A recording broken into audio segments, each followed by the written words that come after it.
मंडळी, एकमेकांना कधी टाळ्या देणाऱ्या तर कधी टाळणाऱ्या ठाकरे बंधूंच्या भाऊबंदकीचा नवा अध्याय लिहिला जातोय। ठाकरे बंधूंच्या एकत्र येण्याचे संकेत मिळाल्यापासून शिवसैनिकांच्या आणि ब्रँड ठाकरेंवर प्रेम करणाऱ्यांच्या मनात एक आशेचा नवा किरण निर्माण झालाय। प्रत्येक जण आपापल्या पद्धतीने भावना व्यक्त करतोय। असंच एक पत्र सोशल मीडियावर व्हायरल होतंय। दोन भावांनी एकत्र यावं असं म्हणत एका सामान्य शिवसैनिकानं कवितेतून मनसे भावना व्यक्त केली आहे। तुम्ही एकमेकांच्या दिशेने फक्त अर्ध पाऊल टाका, रस्सीखेच करणारे हजारो हात सरसावतील।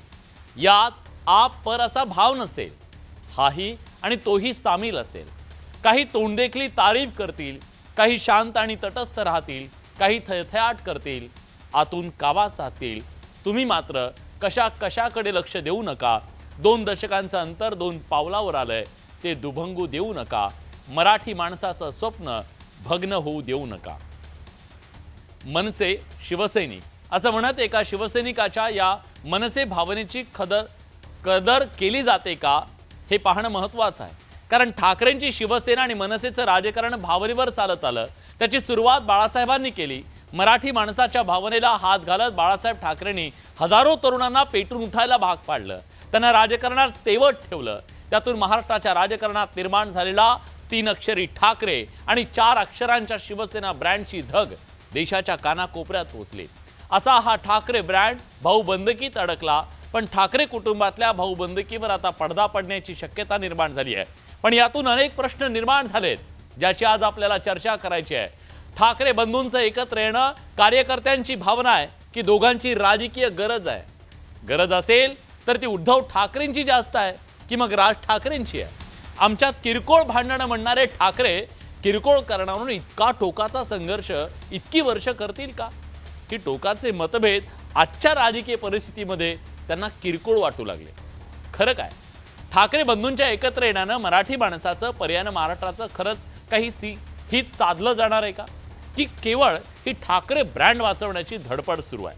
जर खरंच दोघे एकत्र आले तर त्याचा कुणाला फटका बसणार आहे? राज्यातील सध्याची राजकीय समीकरणं बदलण्याची ताकद 2 ठाकरेंच्या युतीत आहे का? दोघांच्या एकत्र येण्याने मुंबई महापालिकेतला ठाकरेंचा ठसा कायम राहील का? कुठला मुद्दा दोघांना एकत्र बेगमी मतांची देऊ शकेल? दोन्ही बाजूंच्या कार्यकर्त्यांची भावना काही असली तरी राजकारणाच्या पटावर भावनेला फारसं महत्त्व असत नाही, ते गरजेला असतं मंडळी। हीच राजकीय गरज 2 भावांना एकत्र आणू शकेल का? हाच आहे आजचा बडे मुद्देचा महत्त्वाचा मुद्दा। बघूया खास रिपोर्ट। तर आज ही सगळी चर्चा करत असताना या संभाव्य युतीच्या नंतर काही मूलभूत सवाल निर्माण होणार आहेत। हे सवाल कुठले, ज्याची आज आपल्याला चर्चा करायची आहे? जरा पडद्यावर बघा। आज मान्यवर पाहुण्यांसोबत आपल्याला चर्चा करायची आहे की राज उद्धव एकत्र येणं ही ठाकरे ब्रँडची गरज बनली आहे का? सवाल हा सुद्धा आहे की गरज उद्धव ठाकरेंना जास्त आहे की राज ठाकरेंना जास्त आहे? आता राजकीय संकटात नेमकं कोण आहे? की दोघांनाही समसमान पातळीवर एकमेकांची तितकीच गरज आहे। राजकीय परिस्थितीमुळे भांडणं आज किरकोळ वाटू लागली आहेत का? जर ती किरकोळ असती तर मग इतकी वर्ष का भांडत बसले दोघं जण? सवाल आहे। ठाकरे ब्रँड वाचवण्यासाठीची ही खरंच धडपड आहे का? आता मुंबई महानगरपालिका निवडणुका तोंडावर आहेत, महानगरपालिका बाकीच्या आहेत आणि तिथं दोघांच्या राजकीय अस्तित्वाचा प्रश्न निर्माण झालाय। ठाकरे बंधू एकत्र आल्यास फटका नेमका कुणाला बसणार आहे? भाजपला, महायुतीला, शिवसेनेला, नेमका कुणाला?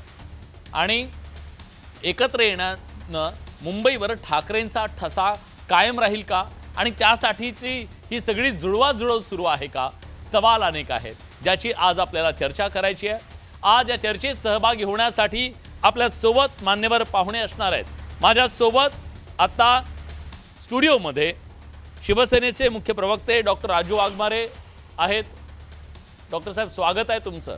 आपल्या सोबत या चर्चेत सहभागी होण्यासाठी शिवसेना उद्धव बाळासाहेब ठाकरे पक्षाचे नेते वसंत मोरे आहेत। वसंतजी, स्वागत आहे तुमचं। आपल्या सोबत भाजपचे उपमुख्य प्रवक्ते अजित चव्हाण आहेत। अजितराव, स्वागत आहे। शिवसेना उद्धव बाळासाहेब ठाकरे पक्षाचे समर्थक किशोर तिवारी सुद्धा चर्चेत सहभागी झालेत आणि राजकीय विश्लेषक रविकिरण देशमुख सर सुद्धा या चर्चेत सहभागी झालेत। सर, स्वागत आहे तुमचं। चर्चेची सुरुवात मला खरं तर आता वसंत मोरे यांच्यापासून करायची आहे। वसंत मोरेजी, आज ज्या प्रकारे हे 2 भाऊ एकत्र येणार असं म्हटलं जात आहे, तसे संकेत दिले जात आहेत. सामान्य कार्यकर्त्याला काय वाटतं त्याच्याबद्दलची कविता पत्र मी तुमच्यापर्यंत आता ऐकवलं, तुम्ही ऐकलं असेल ते. तुम्हाला हो. खरंच आता वाटतंय का की हीच ती वेळ, हाच तो क्षण, आणि जर असं असेल तर का बरं?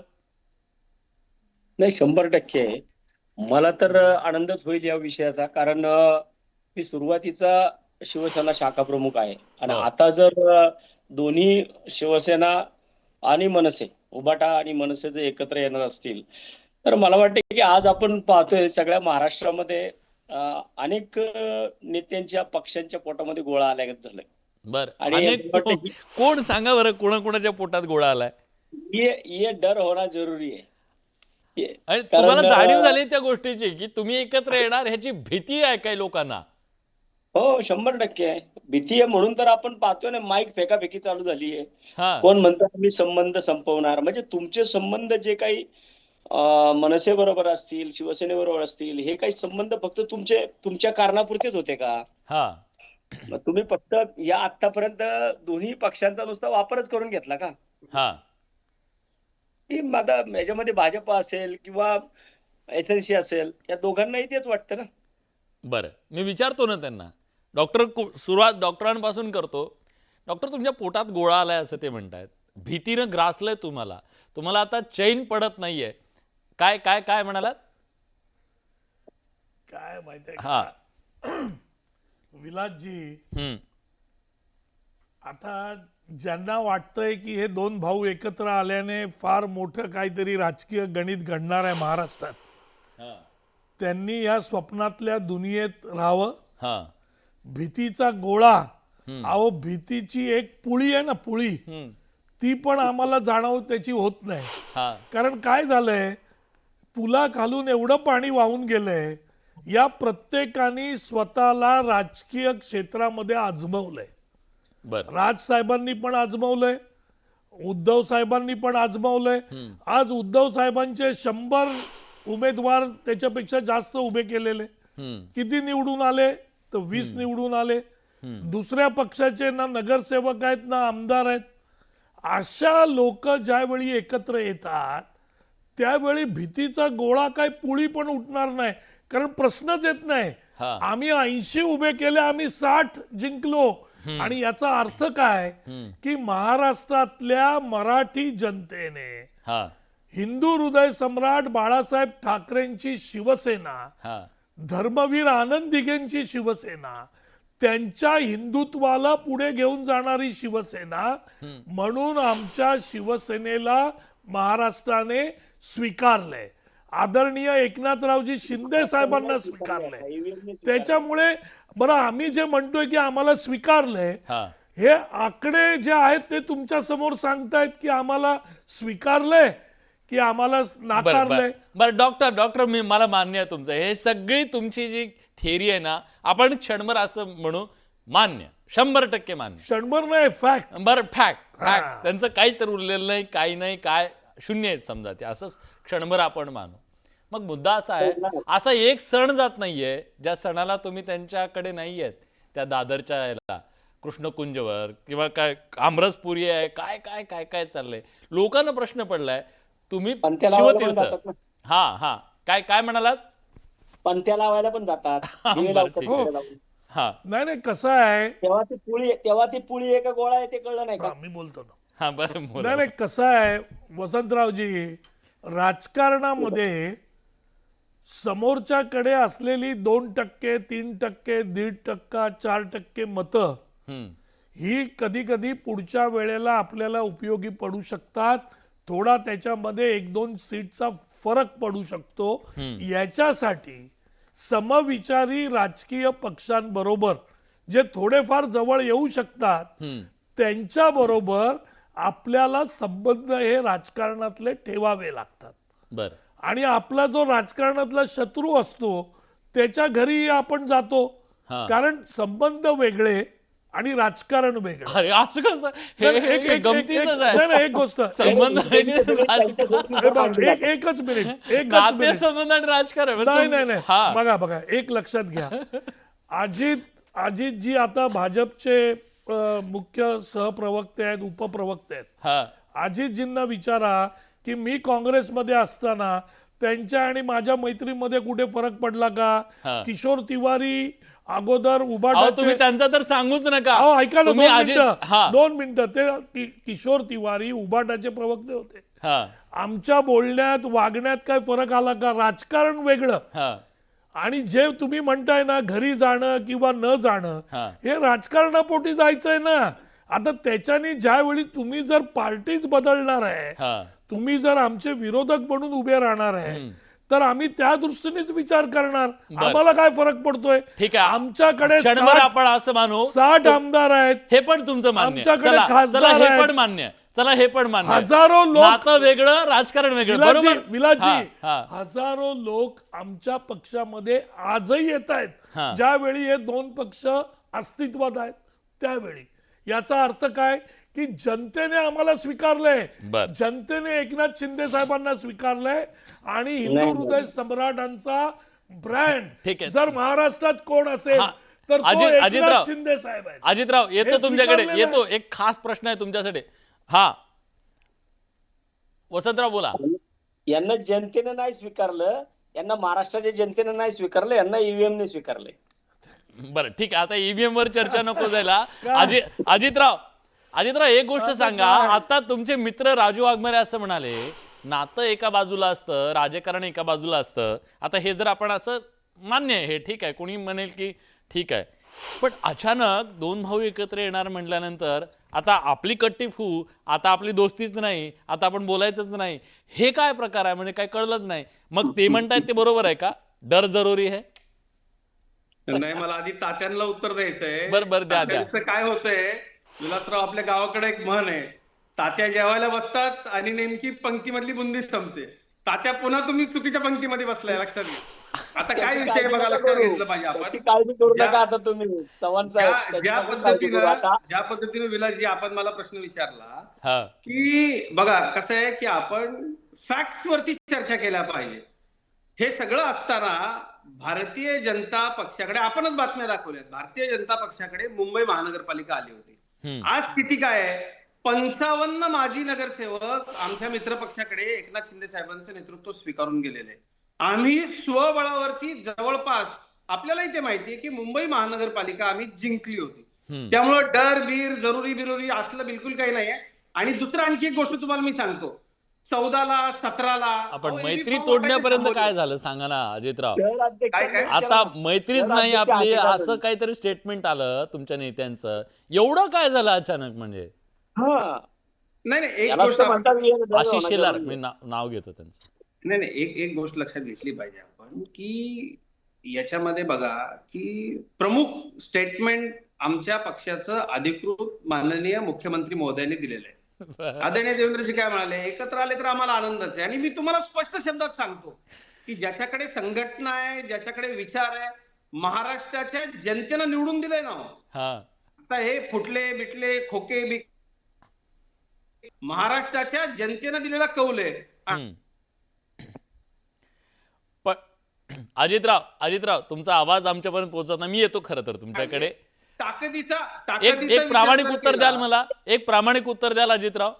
हा, आपण एखादा स्वयंपाक करण्यासाठी सगळं साहित्य गोळा करावं, त्याच्यासाठी मेहनत घ्यावी, सगळं करावं, स्वयंपाक तयार करावा आणि ऐन जेवायच्या वेळेला ते आपल्याला मिळू नये, अशी काही तुमची अवस्था झाली आहे का? तुम्ही राज ठाकरेंवर डोरे टाकले, सगळं केले गेले काही काळ, आणि अचानक ते जर जात असतील दुसरीकडे तर त्याचा राग आहे का कुठेतरी? विलासराव, मी तुम्हाला सांगतो, हे खूप वर्षापासून प्रयत्न सुरू आहे. अहो, हे होईल का ते आधी बघा. म्हणजे बाजारात तुरी तसला प्रकार आहे जे होणारच नाहीये. एक तुम्ही लक्षात घेतलं पाहिजे या विषयावरती. मी सन्माननीय राजसाहेबांचा राजकारणा व्यतिरिक्त चाहता आहे आणि मला याची सल आहे, मला याचं दुःख आहे त्यांचा चाहता म्हणून, की सातत्यानं सन्माननीय उद्धव ठाकरे साहेबांनी कायम त्यांचा अपमान केलाय, उपमर्द केलाय. आणि बघा, साधारणपणे बाळासाहेबांच्या शैलीनं राज ठाकरे साहेब पार्टी चालवतात. त्यांनी एकदा सांगितलं ना की आम्हाला इकडे जायचंय, तर मनसेतनं अशा क्रिया प्रतिक्रिया येणार ना. विलासराव, आपल्यासारख्या अनुभवी पत्रकाराच्या लक्षात आलं पाहिजे की 1 महिन्यापूर्वी झालेली मुलाखत आता बाहेर काढलीये. ते फक्त टायमिंग आहे, ती एक राजकीय खेळी आहे. असं काही होईल का? झालं तर आम्हाला आनंदच आहे. ठीक पण उद्धव ठाकरे साहेबांचा पूर्व इतिहास पाहता ते राज ठाकरे साहेबांना सातत्यानं त्यांनी धोका दिलेला आहे आणि त्याची सल महाराष्ट्र सैनिकांच्या मनामध्ये, प्रमुख नेत्यांच्या मनामध्ये, माझ्या अनेक मित्रांशी जेव्हा मी बोललो तेव्हा त्यांनी स्पष्टपणे सांगितलं, अजितराव आमच्या राजसाहेबांना जर करायचं असलं तर ते सांगतात आणि राजसाहेबांनी एकदा बोलल्यानंतर कोणाची टाप नाही बोलायची. अहो, गल्ली गल्लीतून मनसे नेत्यांच्या प्रतिक्रिया येत आहेत. जर राज ठाकरेंना हे करायचं असतं तर त्यांनी स्पष्टपणे सांगितलं असतं, हा माझा आदेश आहे, आपण हे करतो. ठीक आहे, ठीक आहे, ठीक आहे. बर, तुमचं म्हणणं आहे की हे होणार नाहीये. किशोर भाऊ, तुम्ही राजकारण बघितले गेली अनेक वर्ष. हा, होणार नाही, होऊन द्यायचं नाहीये. बर बर बर बर ठीक आहे, मी येतो. यांना होऊन द्यायचं नाही. मला किशोर भाऊंना विचारतो ना, किशोर भाऊंनी राजकारण बघितलंय ठाकरेंचं जवळून, आणि तुम्हाला काय वाटतं किशोर भाऊ, हे जुळता जुळता जुळेना की जुळता जुळता जुळेल, की काय होणार आहे? तुम्ही काय कसं बघताय या सगळ्याकडे, आणि तुमची मन की बात पण सांगा. नाही, राजकारणात असं असते की सध्या मी शिवसेनेचा अधिकृत प्रवक्ता नाहीये. हा, समर्थक म्हणून बोला. परंतु समर्थक हा, म्हणून. समर्थक आहे. अजून हकालपट्टी झाली नाही, पण समर्थक तर कधीही राहू शकतो. ठीक आहे ना. हा. पण एक सांगतो तुम्हाला, महाराष्ट्रात मी फिरत असतो आणि एक सामान्य कार्यकर्ता आहे मी. तो लोक बोलतात की ठाकरे बंधूंनी एक व्हावं, हम्म. ठाकरे बंधूंनी एक व्हावं आणि ठाकरे बंधूंनी एक होऊन महाराष्ट्राचं भलं करावं, असं लोक बोलतात. बर बर. आणि 14 मध्ये यांनी महाराष्ट्राचं ब्लू विजन दिलं होतं राज ठाकरे, आणि त्याला मी बघितलं होतं, तर त्यांना एक विजन आहे. हम्म. आणि राजकारणात राजू तुम्हाला सांगतो, 1 11 होतात बरं, 1 2 होत नाही. हा, आणि हे 1 11 तर महाराष्ट्राच्या महानगरपालिकेच्या निवडणुकीत तुम्ही दिसणारच. तर मी तुम्हाला एक सांगतो की आजची जी परिस्थिती आहे, आजची जी गरज आहे, कारण इलेक्शन कमिशन वगैरे गरज कुणाची आहे? महाराष्ट्राची गरज आहे, ब्रँड ठाकरेंची गरज आहे, कुणाची गरज आहे? ह्या दोन भावांनी एकत्र येणं कसली, कुणाची काय गरज आहे? अरे, राजकीय गरज कोणाची असते? राजकीय पक्षांची असते. कुठं महाराष्ट्र वगैरे लावलाय? हा, इथं तर निधी आणि टक्केवारीवर अटकले आहे जाऊन. अहो, पण मराठी माणसाच्या हितासाठी एकत्र येत आहेत, आज काय करताय एक किशोर भाऊ? मिनिट मी सांगतो. पहिल्यांदा मराठी माणूस एवढा अडचणीत आलेला आहे, मग तो शेतकरी असो किंवा युवक असो. हम्म. आणि मराठी हिताच्या रक्षणासाठी मराठी आवाज बुलंद झाला पाहिजे, अशी परिस्थिती आहे. हम्म. आणि मी सांगतो तुम्हाला की सध्या ज्या प्रकारचं विकासाची गंगा वाहत आहे, ती गंगा अडाणी अंबानीच्या कडे आहे, ती वळती करायची आहे महाराष्ट्राच्या सामान्याकडे. याच्यासाठी मला असं वाटते की उद्धवजींनी पुढाकार घ्यावा आणि राज ठाकरे यांनी थोडा मोठेपणा दाखवावा व संघटनात्मक काम राज ठाकरेंनी बघावं. निर्णयाचे काम उद्धवजी बघतील, आणि दोघांची पोरं आहेत, ते राजकारणात सक्रिय आहेत, तर त्यांनी सुद्धा विचारसरणी आणि प्रबोधनकारांची विचारसरणी, म्हणजे प्रबोधनकारक असताना श्रीकांत आणि बाळासाहेब यांच्यामध्ये जसं होतं संबंध, आणि त्याच्यानंतर काय झालं मला कळलं नाही. मात्र घराणेशाहीचं समर्थन करताय. एक मिनिट कसं आहे, अरे लोकच घराणेशाहीला, तुमच्या पार्टीत किती लोकांना आता मुंडेंच्या पोरी बघा. तुम्हाला मी सांगतो पण ना, आम्ही आहे ना. अरे देवेंद्र फडणवीस, गंगाधर फडणवीसचा मुलगा नसता तर महापौर झाला नसता, तर आता मुख्यमंत्री झाला. अरे तुम्ही घराणेशाही नको. हा, पुढे बोलू. हा, घराणेशाही नको हे बोलण्यात अर्थ नाही. लोक घराणेशाहीला मतदान करतात, त्याला मी काय करू. एक सांगतो तुम्हाला की ठाकरे ब्रँड हा जिवंत करणे महाराष्ट्राची गरज झाली आहे. बर. आणि त्याच्यासाठी दोघंही एक व्हावे असं सामान्य ठीक आहे जनतेला वाटते. हे बघा, मी स्पष्ट सांगतो. हा. आणि जनतेच्या भावनांचा आदर यांनी करावा. इमिजिएटली रिझल्ट दिसणार नाही, कारण डॅमेज मोठं झालाय, आणि भाजप सारखा राक्षस महाराष्ट्रात आलेला आहे. पहिले तो एकनाथ शिंदे राज्यसभा भाऊ मिळते तुम्हाला. अरे थांब ना यार. अजित तुम्ही आहे ना नवीन नवीन गेले आहात. अरे भाऊ, मी- आम्हाला मला पण बोलू द्या. राक्षसच करता तुम्ही. काय तुम्ही तुमचं मार्गदर्शन घेतलंय आम्ही, असं काय करता भाऊ तुम्ही आता? म्हणजे आमच्याकडे असते तर आम्ही तुम्हाला सन्मानानं राज्यसभा देऊन निवृत्त केलं असतं. किती आता सगळे आमचे नेते तुमच्या समोर म्हणजे मला लहानाचे काय मोठे कळलं झाले, तुम्ही एवढे नाही, मोठे नाही. राज्यसभा पण दिली असती, निवृत्त पण केलं असतं, तुम्हाला काय करायचं किशोर भाऊंसोबत? नाही नाही हे विरोधी बघा, पक्षातला माणूस खरं बोलायला लागला ना की त्याला काहीतरी देण्याचं लगेच बोलायचं. एक मिनिट मी बोलतो. अजितजी हा अजितजी हे लोक चांगले नाही हे मला माहित आहे. हे लोक काय करतात ते तुम्हाला थोड्या दिवसात माहित पडेल. परंतु मी एक सांगतो तुम्हाला, तुला ज्या मानसिक वेदना आणि ज्या अडचणीचा सामना एकनाथ शिंदे करत आहे, जो दररोजचा अपमान सहन करत आहे, तर एकनाथ शिंदेचे लोक मला एकट्यात बोलत आहे ना की तुम्ही थोडं इनिशिएटिव्ह घ्या. अरे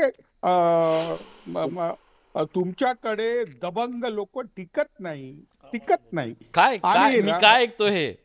मी भाऊ, काय या- ऐकतोय? नाही या पुढे सोडण्याचं किशोर भाऊ काम आहे एक ना. मिनिट, हे राजू वाघमारेंना असं विचारू काही द्या. expertise तुमचे लोक इतक्या किशोर काही भाऊंना लोकांना आहेत विनंती करतायत, महाराष्ट्राच्या तिकडे दुःख मांडतायत. राजकारणामध्ये रोज मीडियामध्ये पुढे अहो, सोडतात. काय आहे अहो, माहितीये अजितदादांनी का? सांगितलं, आता शिंदे साहेबांनी किशोर सांगितलं. भाऊ- असं रविकिरण काही सर नाही. येतो तुमच्याकडे, फक्त ह्यांचा एकदा मिटवतो. हा ते काय किशोर भाऊंना आता काय बोलायचं हे सुचेन असं झालंय.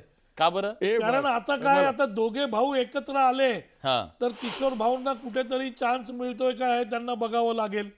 आधीच उद्धव साहेबांनी त्यांना रागावून बाहेर काढलेलं आहे. आता प्रश्न ते असा जरा आहे जास्त स्पष्ट की बोलू जो ना. प्रश्न तुम्ही विचारत होतात की गरज काय, हम्म गरज जर आपण फॅक्ट मला बघायला उत्तर घेतलं तर या दोन्ही पक्षांची गरज स्वतःच्या अस्तित्वाची राहिलेली आहे.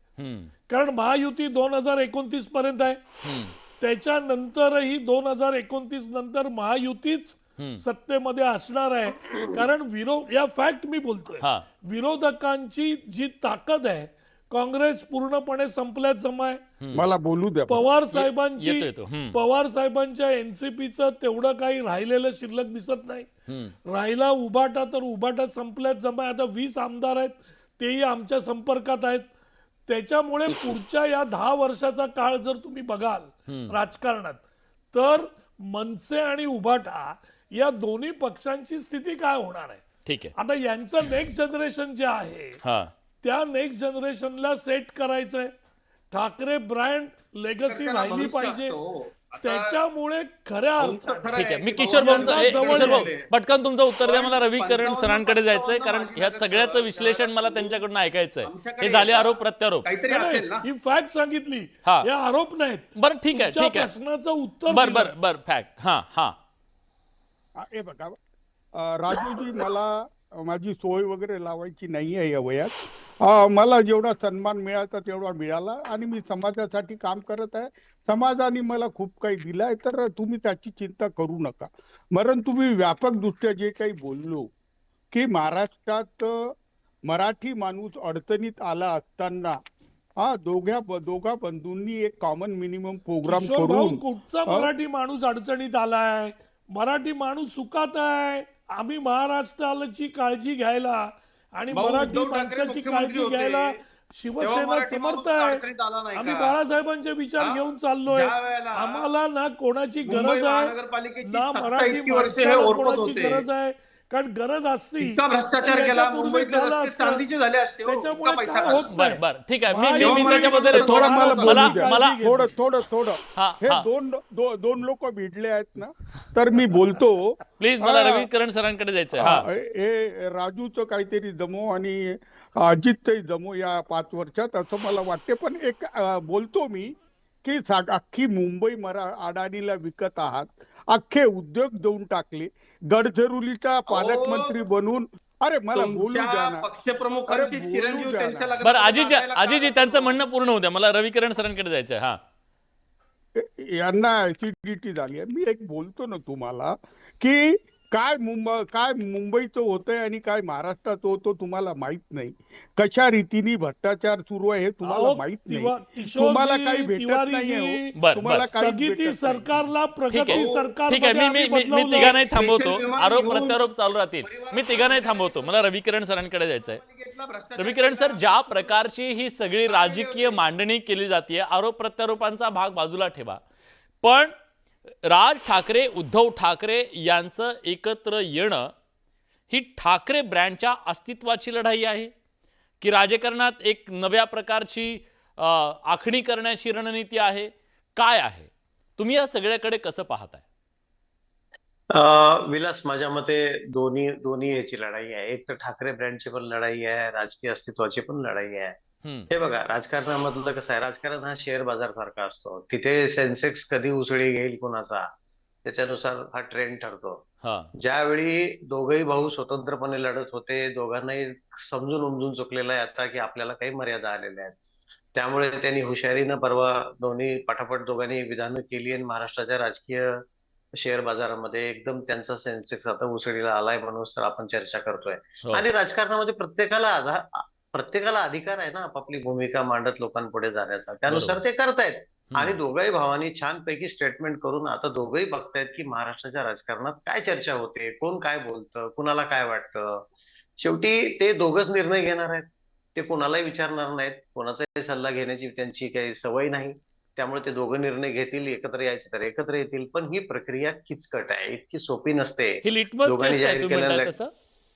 येस, लिटमस टेस्ट आहे. आणि याच्या पुढचे अनेक टप्पे आहेत त्यांच्या समोर. ते टप्पे कसे पार करतात ते, आणि कुठल्या लेवलला जाऊन ती युती झाली तर होईल हे पाहणं सुद्धा खूप औत्सुक्यपूर्ण ठरणार आहे. पण सर, पॉलिटिकल टायमिंग बद्दल काय सांगाल?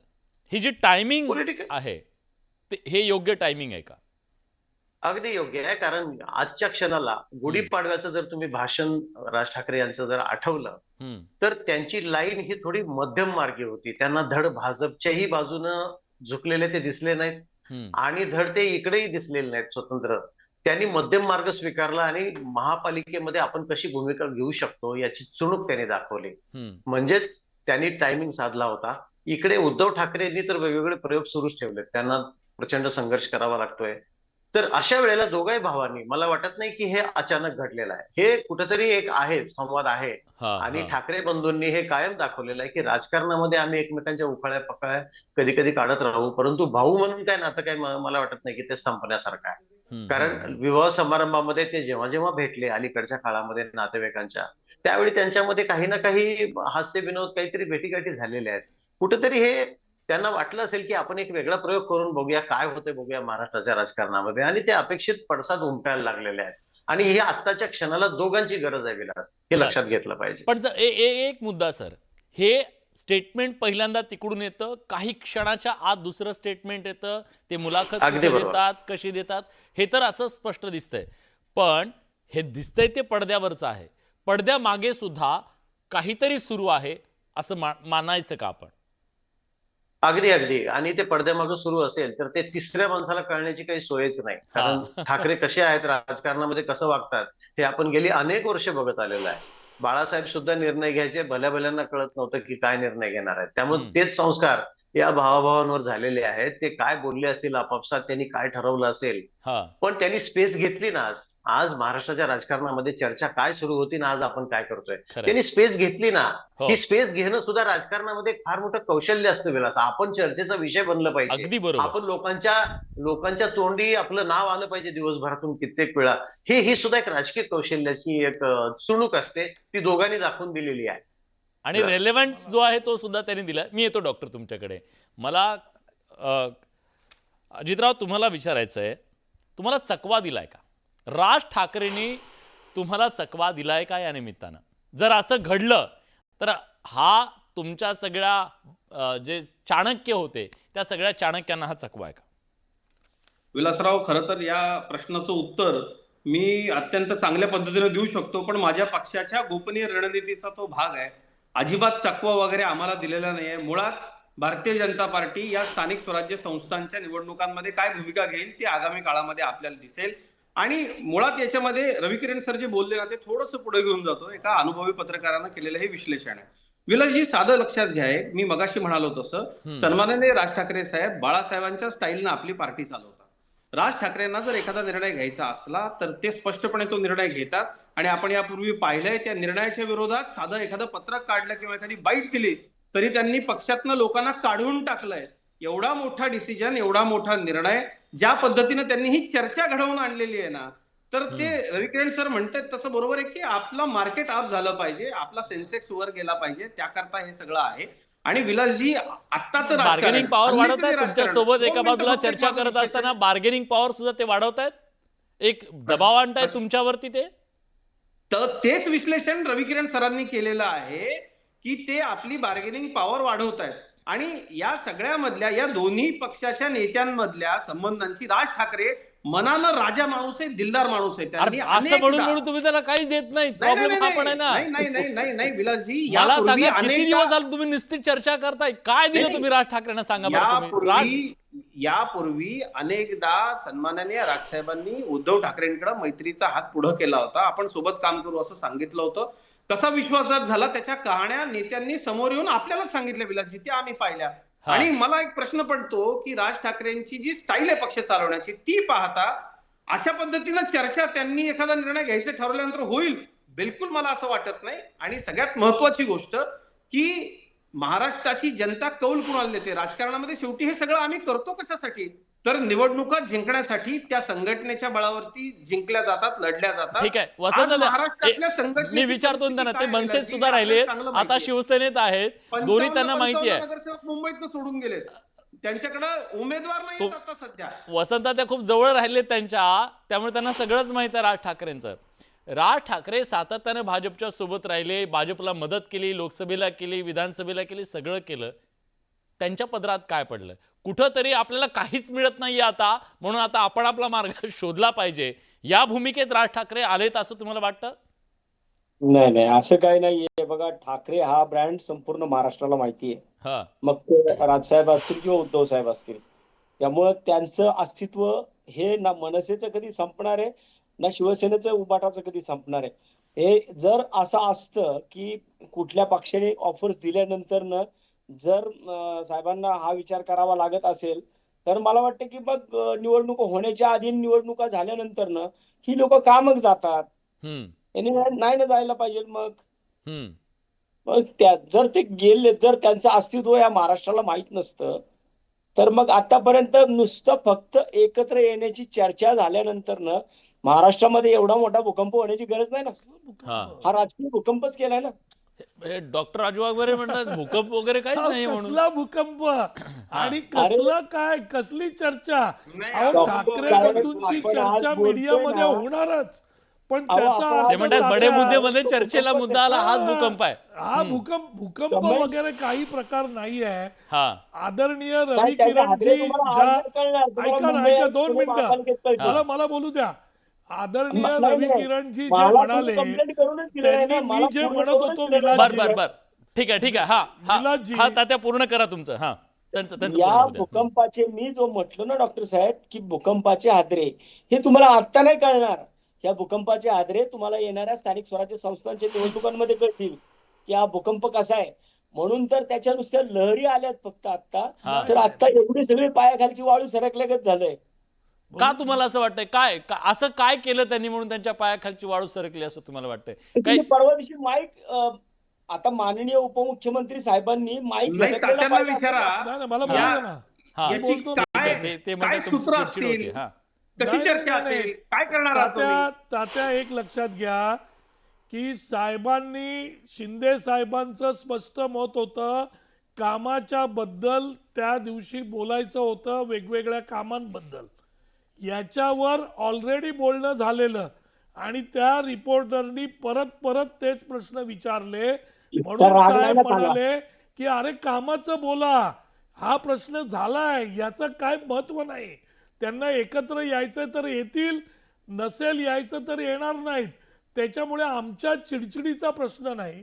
मी जे मगाशी म्हणत होतो की जे मत आदरणीय रवी किरण देशमुख साहेबांनी सांगितलं की ही ठाकरे बंधूंच्या अस्तित्वाचा प्रश्न आहे, जर पुढच्या 10 आपण ते वर्षात दोघे एकत्र आले तर तुमच्या अस्तित्वाचा प्रश्न निर्माण होईल. आमच्या अस्तित्वाचा प्रश्न येणारच नाही इलाजी. कारण महाराष्ट्राच्या जनतेने आम्हाला स्वीकारलंय ना. नाही महाराष्ट्राच्या अस्तित्वाचा प्रश्न कोण ऐका, महाराष्ट्राच्या जनतेने हिंदू हृदय सम्राट बाळासाहेब ठाकरेंचे विचार घेऊन जाणारा एकमेव नेता ठीक आहे. म्हणून एकनाथ शिंदेना स्वीकारलंय. मला आणि हे- रविकिरण सरांना विचारायचं हे आहे. रविकिरण सर, निवडणुकी- जर हे दोन निवडणुकीच्या भाऊ एकत्र माध्यमातून आले तर त्याचा फटका दाखवलेलं कुणाला? आहे. हे दोन भाऊ एकत्र आले तर फटका कुणाला? भाजपला, शिंदेच्या शिवसेनेला की कुणाला? हिऱ्याच्या पोटी दोघे गारगोटी असा भाऊ- प्रकार आहे प्रबोधनकारांचं. हा नाही, अजितराव दोघे येतो. भाऊ नाही प्रबोधनकारांचं बाळासाहेबांचं नाव घेण्याचं अजितराव येतो सरांचं फक्त विश्लेषण ऐकू द्या मला, मग येतो तुमच्याकडे. रविकिरण दोघे सर. भाऊ जर एकत्र आले तर त्यांचा दोघांचाही राजकीय फायदा तर निश्चित होईलच. कारण त्यांची मतं विखुरली गेली आहेत. हा 2005 साली राज ठाकरे यांनी स्वतंत्र चूल मांडली. त्यांना वाटलं बाळासाहेबांचा वारसा माझ्याकडे आहे, वक्तृत्व आहे, कर्तृत्व मी दाखवतो, मला मतदान मिळेल. त्यांनी प्रयोग करून पाहिला. उद्धव ठाकरेंनी आपली वाटचाल स्वतंत्र सुरू ठेवली, पण 2019 नंतर हळूहळू त्यांनाही अडचणींचा सामना करावा लागतोय. पण दोघे जर एकत्र आले, त्यांची विखुरलेली मतं त्यांना मिळू शकतात आणि त्यांची मतपेढी आहे. लोकसभा गेल्या वर्षी याच दिवसात झालेली आहे, हे आपण लक्षात ठेवलं पाहिजे. त्यावेळी उद्धव ठाकरेंनी आपलं एक स्वतंत्र काही का असेना पण दाखवलं ना. ठीक आहे, विधानसभेला त्यांना मोठा धक्का बसलेला आहे, पण त्यांना मतदान होतं. त्यांचे 20 आमदार आहेत. राज ठाकरेंना मतदान होत नाही, पण त्यांच्या वक्तृत्वावर, त्यांच्या निर्णयांवर चर्चा होते. त्याचं रूपांतर मतदानात करण्यासाठी त्यांना ही युती म्हणजे त्यांच्या सोबत येणं आवश्यक आहे ना. ती दोघांचं बरोबर हे करतील, ते गणित जुळवतील. पण त्याचा फटका सर्वाधिक कुणाला बसेल? शिवसेनेला बसेल, भाजपला बसेल? कारण राष्ट्रवादी तर मुंबईमध्ये नाही तशी समजा. हे दोघे भाऊ 2 मुद्दे घेऊन समोर जातील लोकांच्या. उद्धव ठाकरेंनी त्यांना जो आरोप सातत्याने त्यांच्यावर केला जातो की हिंदुत्व सोडलं, बाळासाहेबांची भूमिका सोडली, ते काँग्रेसकडे झुकले वगैरे, ते त्यांना परत मिळवायचं आहे. दुसरी गोष्ट, राज ठाकरे कायम महाराष्ट्र मराठी तरुणांचे प्रश्न वगैरे मांडत राहतात. ह्या 2 वोट बँक जर त्यांना मिळवता आल्या तर त्या दोघांचाही फायदा होईल ना. त्या 2 वोट बँक परत मिळवणं हे त्यांचं उद्देश.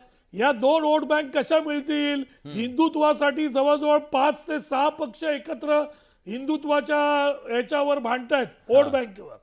त्याच्यामुळे त्यांना ते मिळायचा प्रश्न येत नाही. राहिला प्रश्न मराठीचा, तर मराठीचे जे आता आम्हाला महायुतीला मतं मिळाली, त्या महायुतीच्या त्याच्यात मराठी मतं नाहीत का? आम्हाला आम्हाला 132 आमदार, आमचे 60 आमदार, अजित पवारांचे आमदार, ह्याच्यात मराठी मतं नाही आहेत. आपण हिंदीमुळे तुमची किती अडचण झाली? ऐकून घ्या, पण कुठची मराठी मतं यांच्याकडे जातील? मी तर वेगळं विश्लेषण देतोय की हे 2 पक्ष का फुटले, तर यांचे कार्यकर्ते एकत्र आलेले नाही आहेत. गेली कित्येक वर्ष एकमेकाच्या विरोधात भांडतायत. हे जे तुटलेले कार्यकर्ते आहेत, हे कार्यकर्ते एकत्र येणार नाहीत आणि ते आमच्या शिवसेने परत बर ठीक आहे, कारण ती बाळासाहेबांची शिवसेना आहे. ठीक आहे.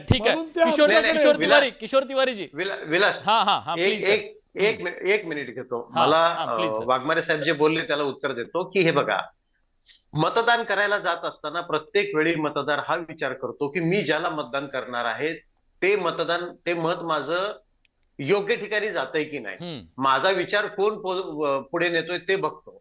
जर शिवसेना विखरलेली दिसली त्यांना, मनसेचं जर त्यांना असं वाटलं की हा पक्ष विश्वासार्ह आम्हाला वाटत नाही, म्हणून तर त्यांना मतदान कमी झालं ना, म्हणून तुमच्याकडे मतदान गेलं. पण आता जर समजा त्यांच्या मतांमध्ये परिवर्तन करण्यात हे दोघं भाऊ जर यशस्वी ठरले, दोघं एकत्र फिरले, दोघांनी एकत्रित अपील केलं, दोघांनी एकत्रित काय वचननामा काय वगैरे असं दिला, तर फरक पडू शकतो ना. मग लोकांचं मतदान कायमस्वरूपी गृहीत नाही धरता येत आपल्याला लोकशाहीमध्ये. पण रवी किरणजी, जे कार्यकर्ते आहेत, आता आम्ही रस्त्यावर फिरतो, कार्यकर्त्यांनी जी स्वतःची बांधणी केलेली आहे, ते उद्धव ठाकरेंचे कार्यकर्ते मनसेसाठी त्याग करायला तयार नाहीत. कारण त्यांनी त्याग केलाय आणि ते मनसेचे कार्यकर्ते उद्धव साहेबांसाठी त्याग करायला तयार नाही. ते कार्यकर्ते आमच्याकडेच येणार. किशोर तिवारी हसतायत, बहुतेक त्यांना पटत नाहीये. कसं पटत नाही? जो मुंबईतला नगरसेवकाच्या पदासाठी आज एकनाथ गेली शिंदे 10 वर्ष आणि मनसेचा अजित दादा कार्यकर्ता या राबतोय. पद्धतीनं वसंत ते पण बाहेर हसतायत. निघून आणि तो कार्यकर्त्यांची कार्यकर्ता कामं कसा करतायत. जाईल त्यामुळे भरभरून विलास, मतं मिळालेली कसा आहेत. जाईल उबाटाकडे? हे हा, आमचं काहीतरी नाव आहे, अजितराव आमचं काहीतरी शिवसेनेला लोकं तुम्ही गरीब सोबत असल्यामुळे ठेवणार आहेत का? असं होणार नाही. शिवसेनेला तुम्ही सोबत ठेवणार आहेत का? तुमचा काय प्लॅन आहे? तुमचं काहीतरी रणनीती म्हणालात, त्या रणनीतीत आहेत का सोबत? मला वाटतं की मुख्यमंत्र्यांनी जाहीर केलंय की थांबा ना, महायु- अजितरावांना बोलू द्या. नाही, नाही, महायुती मित्राला एकत्र बोलू द्या लढणार, ना. एकत्र लढणार असं अरे मुख्यमंत्र्यांनी त्यांना जाहीर सांगू केलं. द्या ना, तुम्हीच म्हणताय ते आम्हाला ते सोबत ठेवते. नाही विलासजी, मी अत्यंत स्पष्टपणे आपल्याला सांगतो काय आहे की बघा, आजचा दिवस, आजची तारीख, आजचा वार लक्षात ठेवा, ही चर्चा लक्षात ठेवा. तात्या म्हणाले तसं हा जो भूकंप आहे तात्या, हा फक्त आपला सेन्सेक्स वर नेण्याकरता आहे. असं जर खरंच काही घडलं तात्या, तर आपण पुण्यात येऊ, दोघं सोबत मिसळ खाऊ आणि याच्यावरती पुढची चर्चा करू. कारण पण त्याचं तुम्हाला मी एवढा सांगतो, विश्वास आहे ते येणार नाहीत एकत्र? अहो विलासजी, याच्यापूर्वी असे अनेक प्रयत्न झाले, ज्यांनी ते प्रयत्न केले.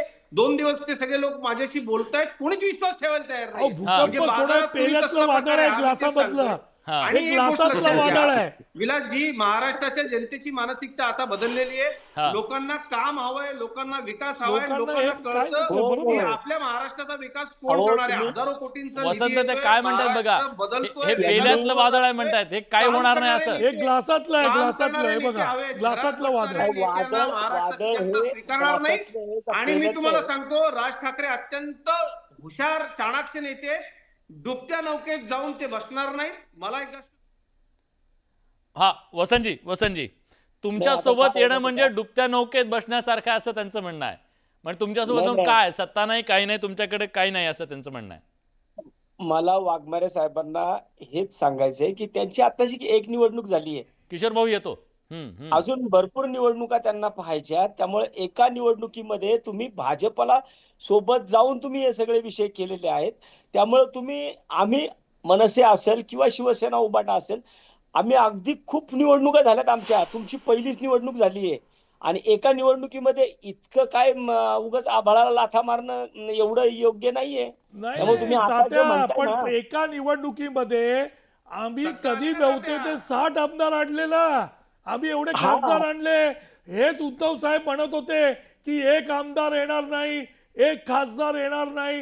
आज ते म्हणतात महाराष्ट्राने तुम्ही दाखवून जहाज बरोबर दिलं. पकडली जहाज तुमचं जहाज बरोबर पकडली महाराष्ट्राने दाखवून दिलं की एकनाथ शिंदे हाच पर्याय आहे शिवसेना बनून. किशोर आणि भाऊ म्हणून आम्ही पुढे आलो. किशोर भाऊ बघा, आता ते म्हणतायत की बुडणारं जहाज आहे, ह्या जहाजात कशाला बसायचं. राज ठाकरेंना ते एक प्रकारचा सल्ला सुद्धा देत आहेत भाजपचे नेते, आणि असं काय होणार नाही म्हणतायत ते. तुम्हाला असं वाटतं की जर असं झालं तर एक प्रकारचं चॅलेंज उभं राहू शकतं, एक पॉलिटिकल चॅलेंज उभं राहू शकतं? हे बघ, उद्धवजी आणि राज ठाकरेजी एक ठिकाणी येणार हम्म, या चर्चेमध्ये पॉझिटिव्ह रवी किरण बोलत होता. हम्म. वसंत मोरे तात्या आपल्या याच्यात हसत होते. परंतु अजित चव्हाण आणि राजू वाघमारे यांची ती अशी जड फड का होत होती मला समजलं नाही. हे लोक एवढे बेचैन का आहे ते मला समजलं नाही. राजूजी म्हणजे येतील ना तुमचा दोन निशाणा भाऊ एक बरोबर ठिकाणी. लागलाय असं म्हणायचं तुम्हाला? अरे नाही, नाही, या असं काही लोकांना आता अजित चव्हाण काय म्हणतो ते येणारच नाही हा, आणि राजू वाघमारे म्हणतो की पेल्यातलं वादळ आहे हे वगैरे. अरे सगळं बरोबर आहे. तुम्हाला सत्ता आली आहे, सगळं बरोबर आहे. परंतु मुंबई धोक्यात आहे, महाराष्ट्र धोक्यात आहे. गुजराती आक्रांताचा पहिल्यांदा हल्ला एवढा मोठा झाला आहे आणि त्याच्यातून वाचवण्यासाठी या भावांनी आपले अहो अरे थांबा ना. किशोरजी, हीच मुंबई भाऊ, तुम्ही 27 राहता वर्ष नागपूरला, होती आम्ही इथं उबाटाकडे. मुंबईत राहतो. काय 27 लोकांना वर्ष कसला धोका आहे? शिवसेनेकडे मुंबई महाराष्ट्र होती. उद्योगात काय मला केलं बोलू मुंबईचं द्या. भलं? ठीक आहे, नंबर माझा वन माझा आहे. वेळ बोलू संपलाय. दे, उद्योगपती माझा नाही. वेळ काय संपला. केलं? रवी किरण सर, महाराष्ट्र शेवटचा मुद्दा, दुष्काळमुक्त शेवटचा महाराष्ट्र मुद्दा. उभा अरे करायचा. बोलू द्या ना हो, पुढची बोलू पिढी द्या. दुष्काळ पाहणार नाही. रवी किरण सर, शेवटचा मुद्दा. ही सगळी लढाई आहे ना, एका मुंबईसाठी अतिशय महत्वाची ठरते आणि ही मुंबई कुणाची, आवाज कुणाचा, याचं उत्तर देणारी पुढची निवडणूक असणार आहे. खरं तर या निवडणुकीमध्ये जो मनसुबा सत्ताधाऱ्यांचा आहे की ही मुंबई कुठल्याही परिस्थितीत ठाकरेंच्या हातून काढून घ्यायची, आता ठाकरेंनी ठरवलेलं दिसतंय का की ही मुंबई आपल्या हातून जाऊ द्यायची नाहीये, आणि त्यात ते यशस्वी होऊ 1900 शकतील का? अगदी असं आहे विलास की 1966 पासून शिवसेना चर्चेत राहिलेली आहे कायम. आज आज शिवसेनेसमोर म्हणजे उद्धव ठाकरे यांच्या आणि मनसे समोर मोठे प्रश्न आहेत त्यांच्या अस्तित्वाचे. जर मुंबई महानगरपालिकेमध्ये त्यांचा परफॉर्मन्स जर वीक ठरला, म्हणजे खूपच म्हणजे नगण्य जागा आल्या, तर पुढचं राजकारण करणं ते अवघड जाणार आहे दोघांना. मुंबई अतिशय महत्वाचं शहर आहे, आंतरराष्ट्रीय तोंडवळ आहे त्याचा. जवळपास 70-80 हजार कोटीचं बजेट आहे. एवढी मोठी महानगरपालिका, मराठी अस्मितेचे प्रश्न, हे सगळं घेऊन जर ते त्यांना जर असं वाटत असेल की आपण जर हे मुद्दे उचलून जर राजकारणामध्ये पुन्हा एकदा भरारी घेऊ शकू, तर ते एकत्र येतील. जर त्यांना स्वतःचे प्रश्न त्यांना अतिशय गंभीर वाटत असेल, व्यक्तिगत प्रश्न, तर ते येणार नाहीत. कारण ते दोघंही कसलेले राजकारणी आहेत. ते दोघं त्यांनी लहानपणापासून राजकारणच बघितलंय काकांचं. तर त्यांना तो निर्णय कसा घ्यायचा की नाही हे दोघांना व्यवस्थित कळतं. प्रश्न तुमच्या याच्यानुसार मला पटला की बरोबर आहे, हे अस्तित्वाचं तर आहेच आहे दोघांच्या. आणि सगळ्यात महत्वाचं म्हणजे कार्यकर्ते किती भावनिक होऊन बॅनर लावले, आपल्या अपेक्षा व्यक्त केल्या, सगळं केलं, पण ते कधी असं कार्यकर्त्यांना वाटते म्हणून घडत नसतं. उमेदवार तर मिळायला पाहिजे. नेत्याला वाटलं पाहिजे की हीच ती वेळ, हाच तो क्षण, आणि मग आता आपण एकत्र यायला हवं. त्याला म्हणतात राजकीय गरज. आता ही गरज या दोघांना एकत्र आणते का हे पाहावं लागेल. प्रेक्षकांचं काय मत आहे बघूया. बडे मुद्द्याच्या माध्यमातून आपण सवाल विचारला, एकत्र येणं ही ठाकरे ब्रँडची गरज बनली आहे का? उद्धव राज ठाकरे एकत्र येणं, बघा प्रेक्षकांचं काय मत आहे. प्रेक्षकांचा कौल 90% प्रेक्षकांना वाटतंय होय, ही ठाकरे ब्रँडची गरज बनली आहे. 10% नाही असं वाटतंय. आज या चर्चेमध्ये आपण सगळेजण आलात, आपली भूमिका मांडली, त्याबद्दल सगळ्यांचे मनापासून आभार. बडे मुद्देमध्ये आपण इथे थांबतोय. धन्यवाद.